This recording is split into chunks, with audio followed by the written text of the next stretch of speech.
ज्यांनी साक्षात महाराजांना बघितलं असेल त्यांचं काय होत असेल।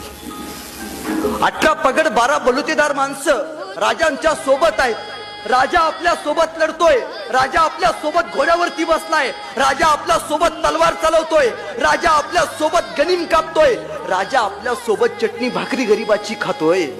ही कल्पनाच एवढी मोठी आहे की उगच हजारो 12 बलुतेदार 18 पगड जातीच्या माणसांनी या माणसासाठी स्वतःचे जीव दिले नसतील। आज कोणी कोणाला स्वतःचं घर देत नाही, आज कोणी कोणाला स्वतःचं नाव देत नाही। हा माणूस इथल्या पिढ्यानपिढ्यांना जगण्याचा अर्थ देऊन गेला। ज्यांनी साक्षात महाराजांना बघितलं असेल त्यांचं काय होत असेल। 18 पगड 12 बलुतेदार माणसं राजांच्या सोबत आहेत।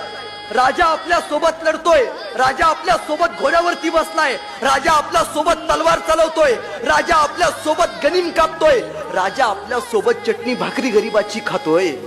ही कल्पनाच एवढी मोठी आहे की उगच हजारो 12 बलुतेदार 18 पगड जातीच्या माणसांनी या माणसासाठी स्वतःचे जीव दिले नसतील।